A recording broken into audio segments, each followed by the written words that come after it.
Kalau kita ingin lihat keterangan Allah ada di Al-Quran. Kalau keterangan Nabi ada di mana? Hadis. Oke. Kita buka hadis riwayat Muslim. Yang standar nomor hadis 573. Kalau beda nomor, yang penting lihat riwayatnya, mungkin cetakannya berbeda.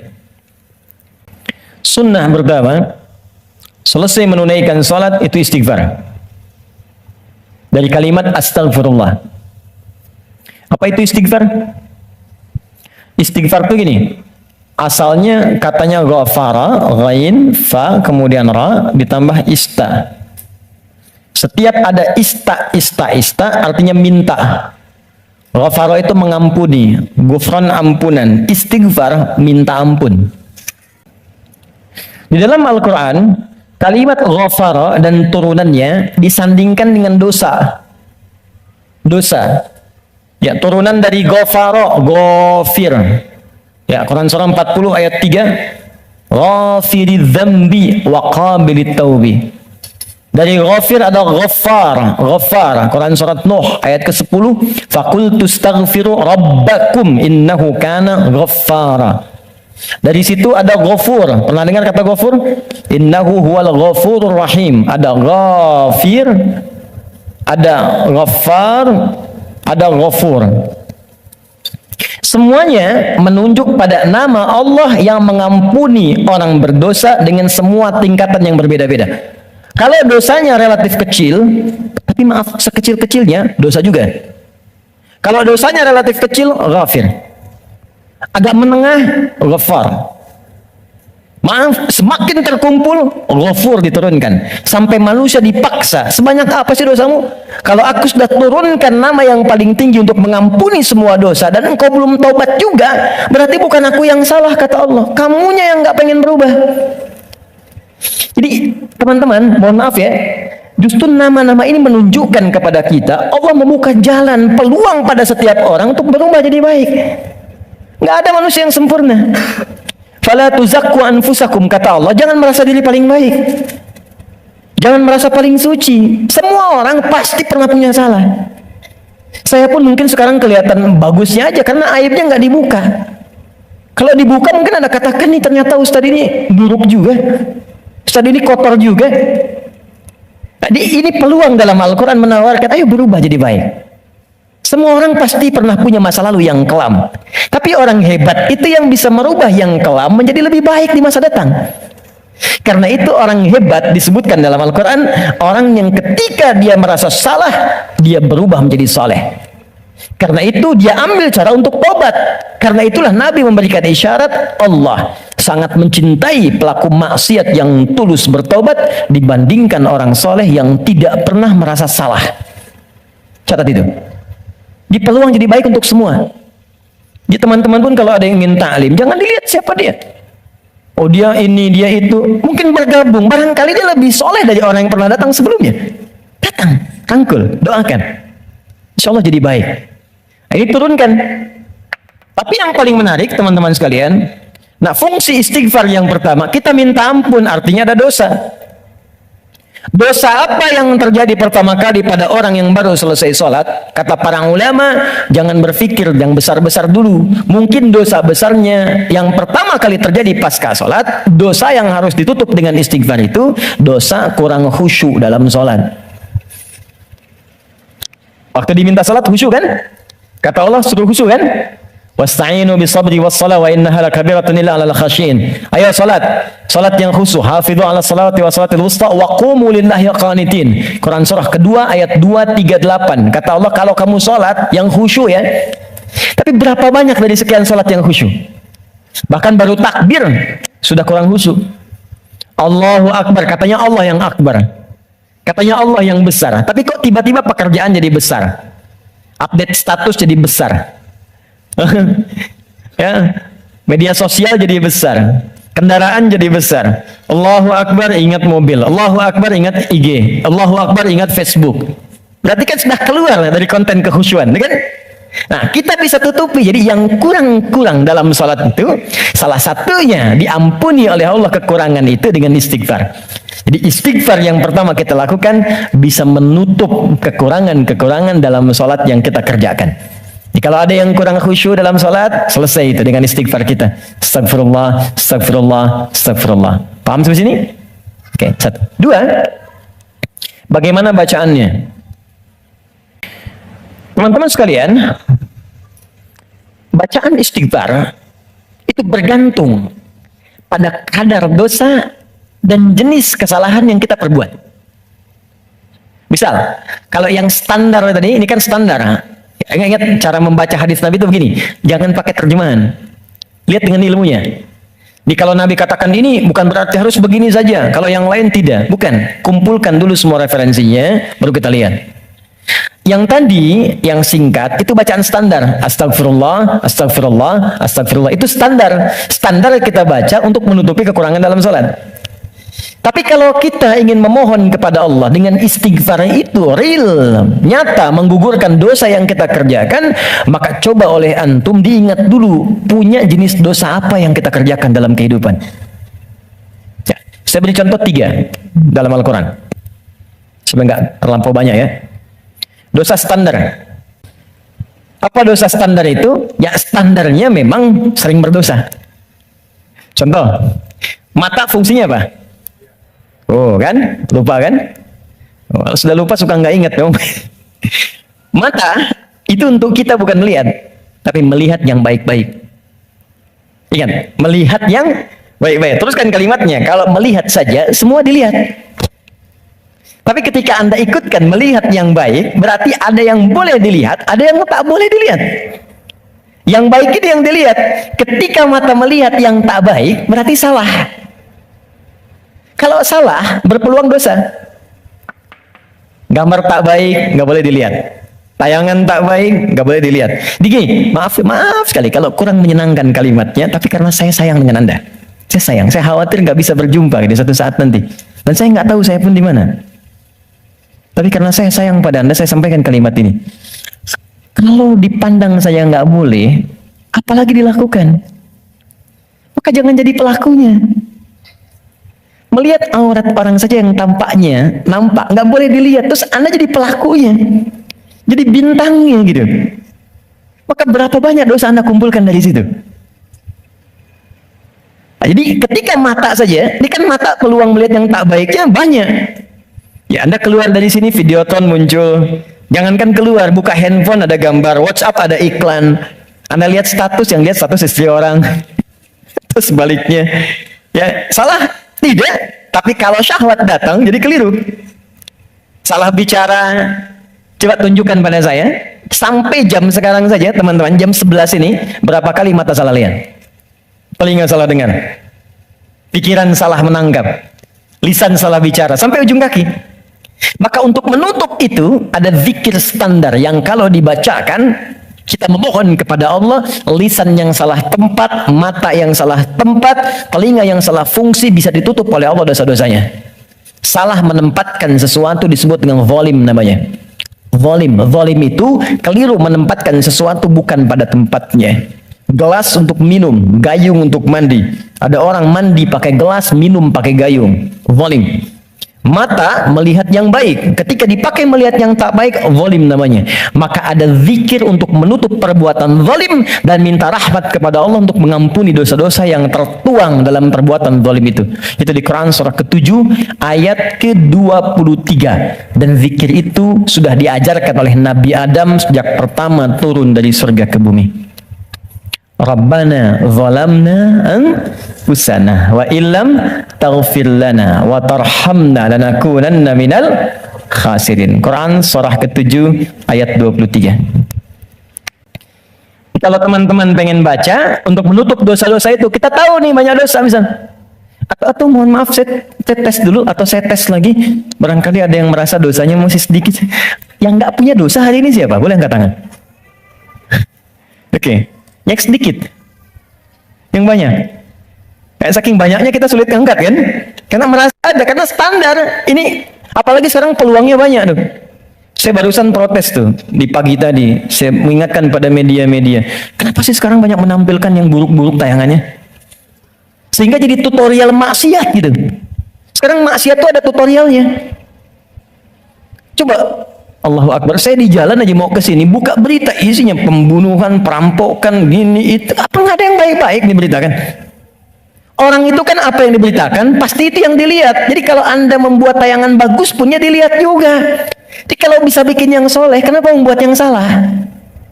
Kalau bisa membuat yang baik, ya teman-teman nih ya, misal Anda nih ikut project, bekerja di situ. Jadi kalau Anda semuanya kompak kerjakan yang baik, ya kan ikut kok semuanya. Siapa mau mainkan yang buru-buru? Jadi kalau kita bisa mengerjakan yang mulia, kenapa harus mencari sesuatu yang tidak baik?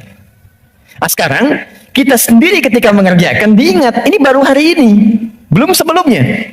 Di begitu kita ingat, kita ingin tutupi, mohon izin, saya mungkin kalimatnya kurang menyenangkan.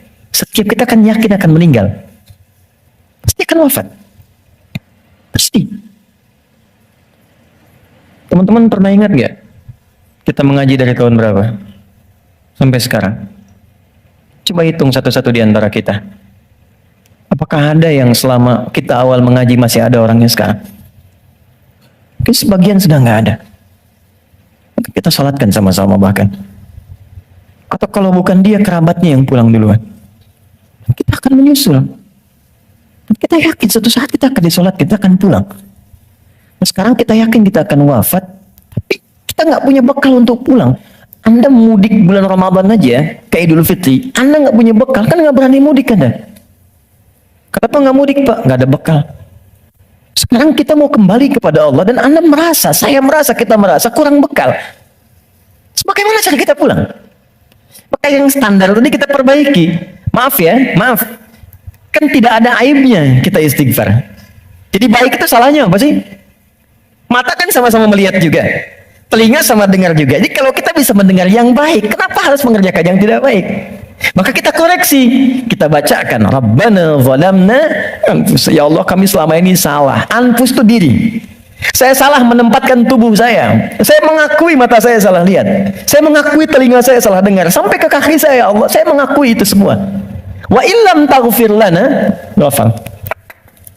Dan saya mohon ya Allah, kalau kau nggak ampuni dosa aku ini saat ini, wa tarhamna, nggak rahmati aku, nggak sayangi aku dengan ampunanmu, lanakunanna minal khasirin. Aku takut kalau pulang aku rugi. Aku takut kalau wafat sekarang dosaku masih banyak. Itu minta. Ini yang pertama. Maka dari itu, Anda boleh bacakan itu. Kalau standar tadi, astagfirullah, astagfirullah, astagfirullah. Jadi yang dimaksud baca astagfirullah itu yang standar. Untuk menutup yang salat. Jadi kalau Anda sudah bacakan itu astagfirullah, astagfirullah, astagfirullah, kemudian Anda ingin spesifik mengoreksi diri Anda, Rabbana zalamna anfusana wa illam taghfir lana wa tarhamna lanakunanna minal khasirin. Paham? Satu.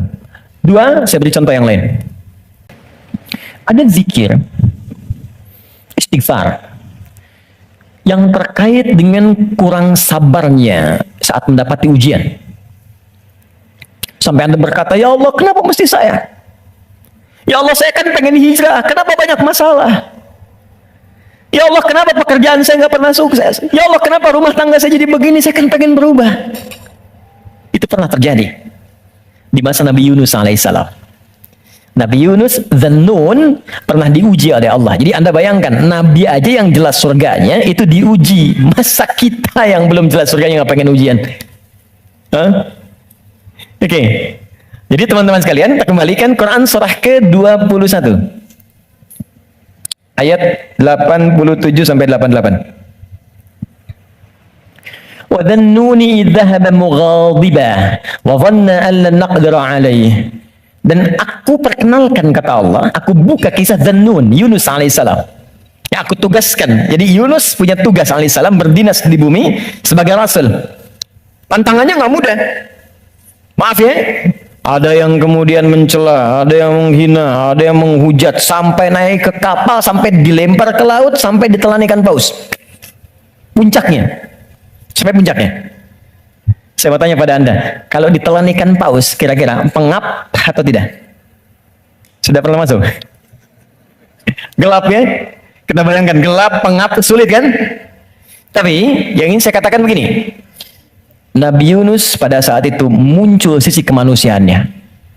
Keluar kalimat begini, ya Allah, kapan kau tolong saya?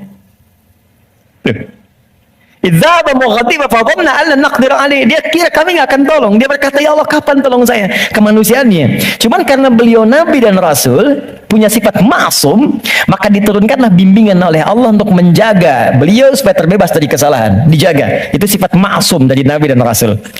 Maka kami turunkan zikir kepadanya untuk mengatakan, kamu jangan mengeluh. Ini ujian. Maka diajarkan zikir oleh Allah untuk mengentaskan keluh kesahnya. Setelah keluh kesah hilang, maka semua kenikmatan didatangkan kepadanya. Tapi yang paling menarik, di ujung ayatnya ditutup, akan ada orang beriman melakukan keluhan yang sama di masa depan. Walaupun nggak masuk ke perut ikan paus. Makanya kalimat Allah ketika membebaskan Nabi Yunus dari perut ikan paus setelah berzikir itu, kalimatnya fastajabna lahu fanajjainahu minal ghamb. Kami cepat jawab doanya, jadi begitu berzikir dikabulkan oleh Allah, ditutup semua dosa-dosanya. Dosa mengeluh ditutup, dosa seakan menyalahkan Allah ditutup. Ketika ditutup, kami selamatkan dari kesulitannya, kami limpahkan rizki yang pernah dirasakan oleh ia sebelumnya, bahkan lebih. Tapi belum selesai ayatnya. Wa kadzalika nunjil mu'minin. Demikian pula kalau ada orang beriman tanpa batas di masa depan, umat siapapun dia, mengeluhkan peristiwa serupa, kalau dia melakukan zikirnya, aku lepaskan dari kesulitan yang menghimpit, aku berikan kebahagiaan tanpa batas. Saya tanya pada Anda, pernah nggak ada yang mengeluhkan ujian Allah dalam pekerjaan misalnya? Di rumah tangga.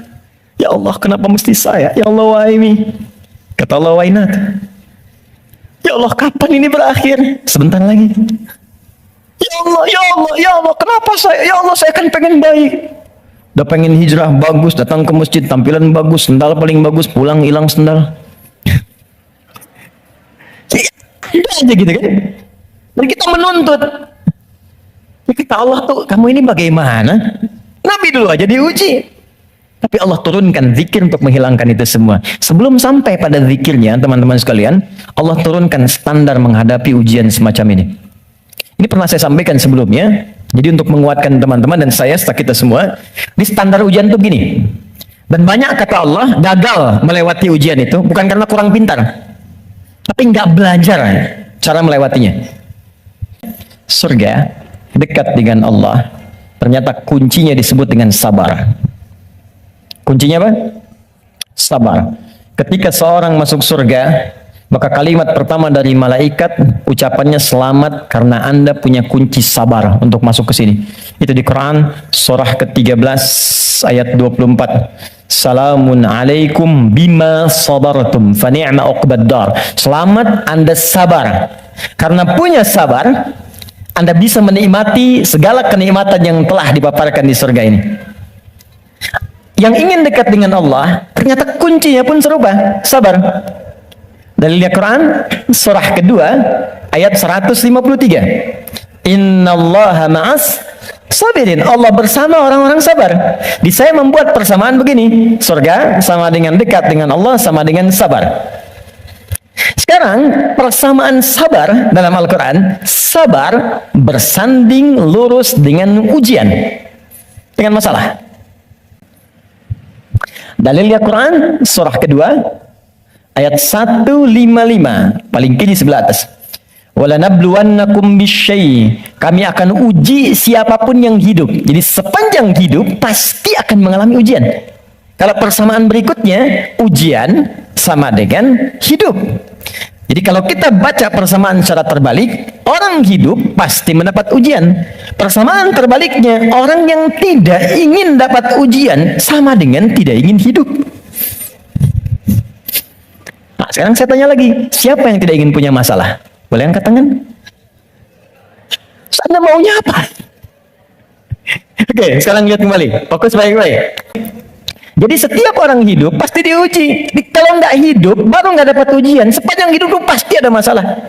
Anda berpikir nggak pengen punya masalah pun itu sebetulnya masalah. Setiap kita pasti punya masalah. Saya pun di sini sedang menghadapi masalah. Seperti Anda pun belajar dengan saya sedang menggali persoalan. Nah sekarang saya keluarkan persamaan ini. Di matematika kan begini kan, A sama dengan B sama dengan C sama dengan D. Maka A sama dengan B, A sama dengan C kan? B juga sama dengan C, C sama dengan D. Kita turunkan ini. Surga sama dengan dekat dengan Allah, sama dengan sabar, sama dengan ujian. Maka kalau kita turunkan, orang yang mau pengen ke surga sama dengan ujian. Pengen dekat dengan Allah sama dengan ujian. Pengen sabar sama dengan ujian. Jadi kalau Anda ingin mendapatkan surga, pasti dapat ujian. Karena surga itu kunci untuk mendapatkan nikmat Allah. Dan untuk mendapat nikmat Allah, sabar. Untuk sabar, ada ujian. Jadi ujian itu kunci untuk ke surga. Ujian itu kunci untuk dekat dengan Allah. Ini makanya berbahagialah ketika sedang punya masalah. Artinya itu mendekatkan Anda untuk dekat dengan Allah. Coba ibu kalau nggak diuji dengan perilaku suami yang kurang menyenangkan, ibu nggak akan mungkin nikmat tahajud malam hari minta sampai berderai air mata. Kenapa jadi ketawa? Antum kalau nggak diuji dengan ujian pekerjaan, nggak akan nikmat antum puasa. Bukankah tahajud datang saat pekerjaan mulai macet? Saat akhir bulan uang belanja belum keluar? Makan mulai ya Allah. Terus puasa, terus baca Quran. Kadang-kadang ujian itu muncul supaya kita bisa menikmati kedekatan dengan Allah. Ini ketika Anda mengatakan, ya Allah, aku ingin ke surga Firdaus. Baik, nih ujian. Ini masalah. Cuman, supaya gampang mengatasi itu, diturunkanlah fikihnya, muncul caranya. Bagaimana supaya ringan menghadapi ini? Jadi bukan gelar yang dibutuhkan di sini. Pelajaran. Anda nggak belajar, nggak lulus ujian. Sekarang ini ada ujian kehidupan, nggak dipelajari, status Anda setinggi apapun, gagal. Bagaimana rumusnya? Sebelum kita ke kalimat yang kita akan bacakan, maka turunan-turunan di Al-Quran. Ada 3 rumus. Pertama, kalau Anda sedang menghadapi masalah, kalau tidak ingin rumit, baik di kantor, di rumah, dimanapun, pertama kata Allah berlaku Quran surah kedua ayat 286. La yukallifullahu nafsan illa. Ini nih rumusnya.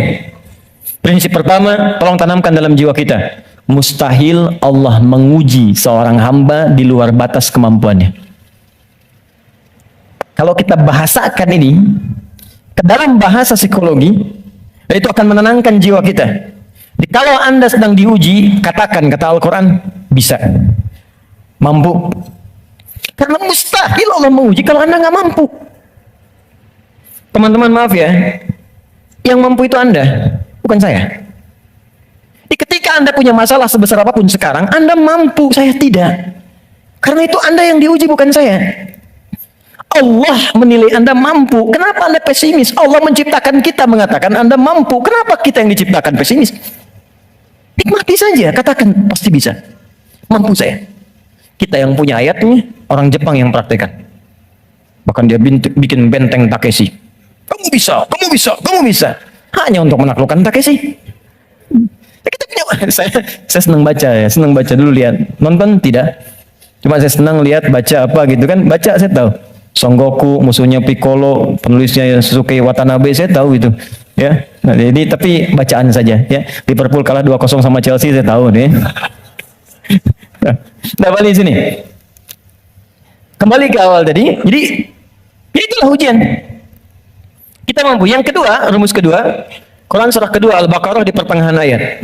Ya, yuridullahu bikumul yusra wala yuridu bikumul usra. Paling gampang al-insyirah, inna ma'al usri. Itu secara psikologis itu akan menguatkan kita. Dia kata Allah, kalau engkau sedang punya masalah, katakan pada dirimu, pasti mudah. Pasti ada solusinya. Jadi kalau diri kita begitu, itu akan ringan menghadapinya. Maaf ya, dibandingkan Anda menulis status, nggak akan selesai. Ternyata kamu tidak seperti yang aku kira. Capek.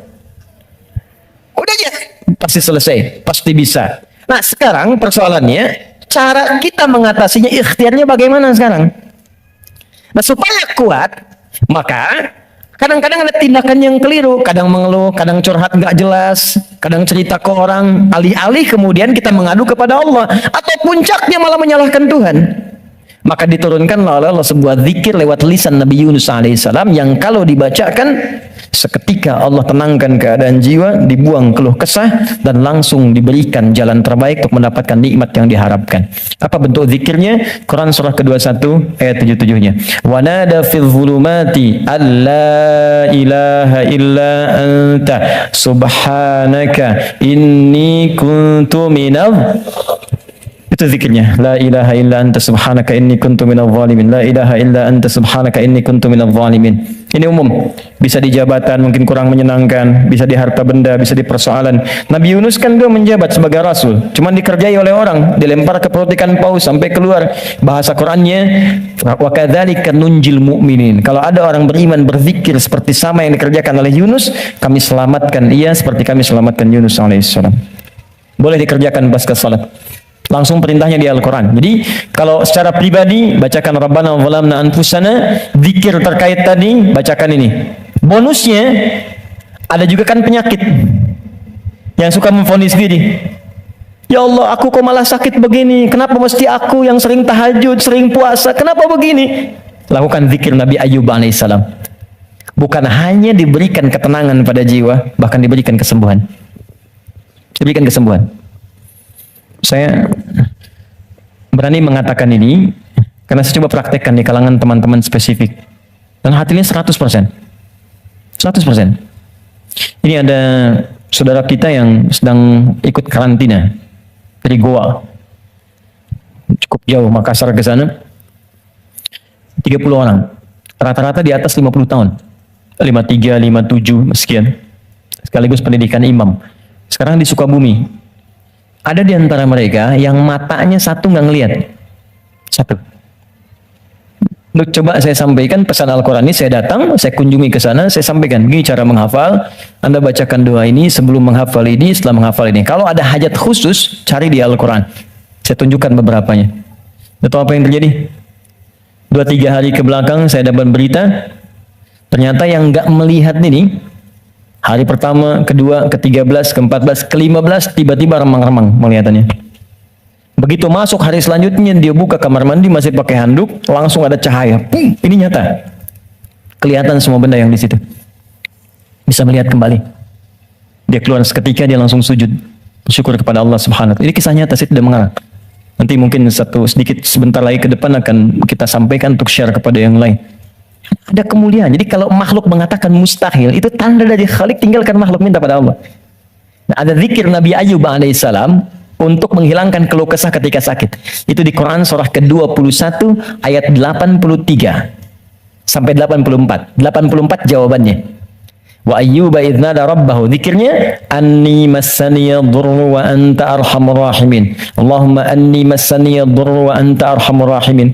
Ya Allah, penyakit ini sudah mengganggu saya, melukai saya, sedangkan Engkau yang paling sayang kepada saya. Kalau yang paling sayang saja tidak menyembuhkan saya, kepada siapa lagi saya mesti meminta? Oke, jadi itu ya. Itu zikir pasca salat. Kalau ingin standar, silakan. Astagfirullah, astagfirullah, astagfirullah. Allahumma antas salam, minkas salam, tabarakta ya dzal jalali wal ikram. Kalau ada kebutuhan tertentu, silakan pilih. Ya, sesuai dengan standarnya.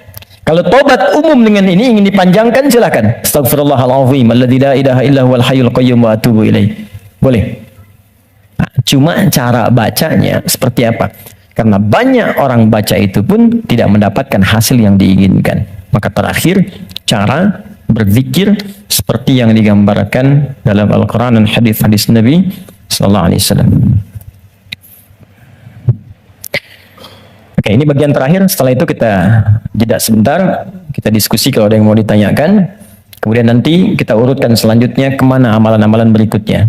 Terakhir, teman-teman masih ingat apa itu zikir? Amalan yang menjadikan kita ingat kepada Allah. Sekarang gini, poinnya ingat Allah. Nah, jadi istighfar bagian dari zikir. Jadi saat istighfar pun fungsi zikirnya pakai. Istighfar dengan ingat Allah. Ini bukan cuma diucapkan di lisan. Astagfirullah, astagfirullah. Jangankan antum, beo pun bisa. Ajarin beo antum di rumah. Astagfirullah, astagfirullah, astagfirullah, astagfirullah, astagfirullah, astagfirullah. Bisa. Anak antum ajarin, astagfirullah, astagfirullah, astagfirullah. Jangan ke Nabi sholat, ada anak mau disuntik istighfar. Astagfirullahaladzim ya Allah, astagfirullahaladzim ya Allah. Ampuni aku ya Allah. Buka YouTube, ada. Ya. Jadi anak-anak tuh unik pokoknya. Apa yang diajarin, itu yang dia tangkap. Diajarin tayo, dia sebut tayo. Oh tayo, oh tayo. Rambo, Karpoli, Embers, macam-macam. Ya. Jadi luar biasa. Kembali ke sini. Nah, jadi kalau kita ingin bacakan ini, maka fungsi zikirnya pakai ingat Allah. Nah, kalau kita ingin gunakan istighfar dengan mengingat Allah, bagaimana cara Allah meminta kita membaca istighfar itu? Itu yang kita keluarkan. Di Quran surah keempat An-Nisa ayat 17 sampai 18. Quran surah 4 ayat 17 sampai 18. Ini caranya. Kalau ini nggak dipakai, jangan harap mendapatkan apa yang tadi diinginkan. Innamat taubatu 'ala Allahi lilladzina ya'maluna as-su'an bijahalatin thumma yatubuna min qarib. Sungguh taubat yang hanya diterima oleh Allah itu.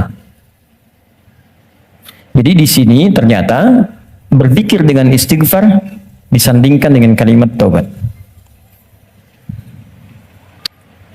Tadi masih ingat nggak? Istighfar itu kan meminta apa? Ampunan. Kalau minta ampun lawannya berarti punya apa? Salah, punya dosa kan? Baik. Dosa itu perbuatan baik atau buruk? Buruk. Buruk itu bahasa Arabnya su. Su itu buruk. Ya. Innamat taubatu 'ala Allah lilladzina ya'maluna su'an. Sungguh ada orang pernah berbuat dosa, su, perbuatan buruk. Kita ingin itu dihilangkan. Maka cara menghilangkan perbuatan dosa, su tadi, dengan berzikir. Ternyata zikirnya oleh Al-Quran disebut taubat namanya. Ini. Istighfar itu taubat. Dosa, perbuatan salah. Kalau ingin digugurkan, minta ampun. Minta ampun bahasa Arabnya istighfar. Ketika akan minta ampun, bahasa Qurannya disebut taubat. Apa itu taubat? Kembali kepada jalan yang benar. Bagaimana caranya? 3. 1, mengakui kesalahan yang dilakukan dalam bertobat itu. Jadi kalau sedang istighfar, sambil diingat dosanya apa. Jadi bukan cuma disebutkan di lisan, astagfirullah, tapi dosanya nggak kebayang. Catat dulu, inventarisir dulu. Misal, Anda ingin istighfar dosa mata, ingat apa yang salah dengan mata. Pernah menatap tajam pada pasangan Anda? Pernah menatap tajam pada anak-anak Anda walaupun mereka tanpa salah? Kalau ada anak di bawah balik berbuat salah, jangan langsung dimarahi. Mungkin perilaku bapak ibunya yang salah. Kalau anak Anda sulit ke masjid, jangan dibentak. Mungkin dia melihat bapaknya yang dulu nggak pernah ke masjid. Anak itu cuma mengoleksi apa yang dia lihat, apa yang dia dengar. Jadi kalau dia berbuat keliru, jangan disalahkan dulu. Istighfar dulu. Saya salah ya Allah. Catat dulu. Jadi ketika Anda ingin Rabbana zalamna anfusana, anfus diri kita, anfus. Dari ujung kepala sampai ujung kaki. Apa yang salah di mata? Apa yang salah di lisan? Ingat ibu Anda, ayah Anda. Mungkin pekerjaan yang sulit itu bukan karena Anda kurang hebat, belum selesai dengan orang tua. Ada yang salah. Anda kebayang nggak? Anak muslim, ibu belum muslim, bapak masih non muslim, masih diminta oleh Quran berbuat baik pada orang tuanya. Jadi kalaupun ada anak masuk Islam, bapak ibunya belum, itu masih diminta oleh Allah dalam urusan dunia, sayangi mereka. Dapat pekerjaan, dapat gaji, bagi mereka. Kirim makanan, kirim hadiah. Sakit, beri, carikan rumah sakit terbaik. Berikan pelayanan yang paling bagus. Even mereka non muslim. Dan minta dalam keheningan malam supaya diberi hidayah. Minta. Sekarang yang non muslim saja diminta kita berbuat baik, apalagi yang muslim. Saya berkata, masih bapak. Mungkin itu yang menghambat pekerjaan itu belum berlangsung sempurna. Dengan pasangan hidup, suami ke istri, istri ke suami, ke anak, ke tetangga, itu aja dulu. Jadi begitu Anda datang istighfar, astagfirullah, ingat-ingat dosanya apa? Ingat-ingat. Itu poinnya. Jadi satu itu dulu, ditaubat mengakui kesalahan. Yang kedua menyesal. Menyesal. Kenapa saya mesti melakukan itu? Biasanya gini, biasanya kalau kita sedang nggak stabil terus marah, hati kita tuh berkata, padahal tadi nggak harus marah gitu. Kenapa saya harus seperti itu? Itu lawamah namanya. Kenapa saya harus bentak anak saya? Kenapa saya harus bentak istri saya? Kenapa harus bersikap begitu pada pasangan saya, pada suami saya? Setelah itu Anda akan merasa salah. Ya Allah, salah saya. Astagfirullah, astagfirullah, astagfirullah. Nah, bacaan istighfar disertai zikir dengan kalimat taubat ini, itu yang akan menggunjam kepada jiwa. Sehingga akan terasa energinya beda. Alirannya lain. Dan sentuhan ke arusnya akan berbeda. Dibanding Anda hanya sekedar mengatakan astagfirullah, astagfirullah, Rabbana zalamna, enggak ada getarannya. Karena itu, begitu Anda merasakan, mengatakan, mengakuinya, menyesalinya.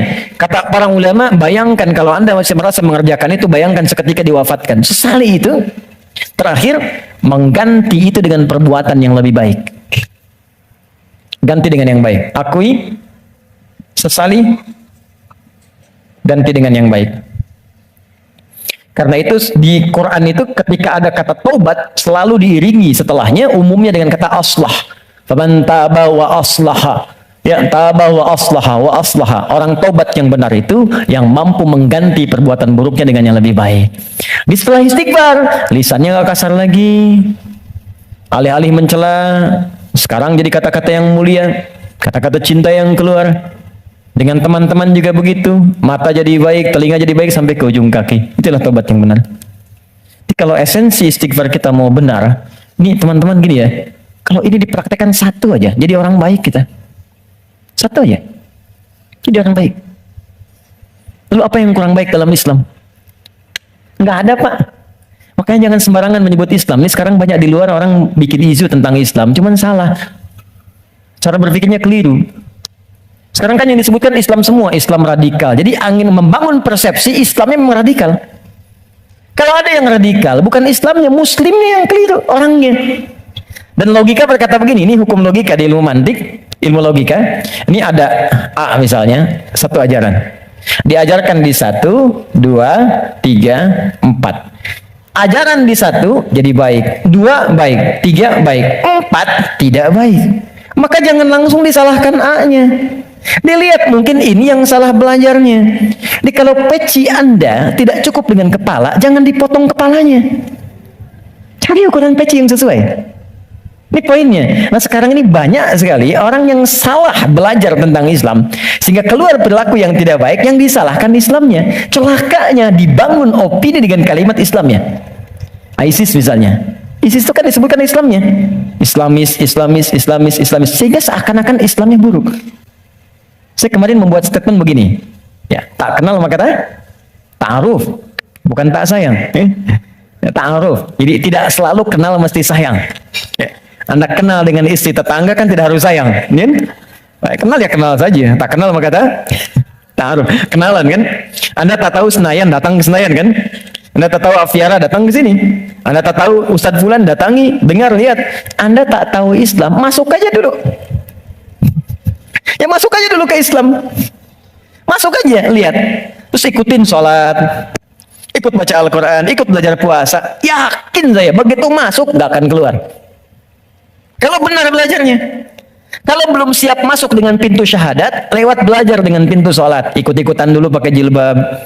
Ikut-ikutan, ikut salat, merasakan kenikmatannya, ikut puasa dulu. Begitu siap, masuk lewat pintu syahadatnya. Enggak siap, enggak dipaksa. Indah semuanya. Tuh, ini poinnya. Jelas ya? Oke, jadi saya ingin apa yang kita lakukan itu punya makna. Saya senang paham. Saya tidak senang hafalan. Anda menghafal tapi nggak ngerti itu. Sama dengan sindiran Al-Quran. Banyak orang sekarang sholat menghafal tapi nggak paham yang dibaca. Coba jujur, saya sering katakan kalimat ini. Dari sekian ribu kita ruku dan sujud, sekian kali sholat, berapa persen yang kita pahami dari semua bacaan sholat itu?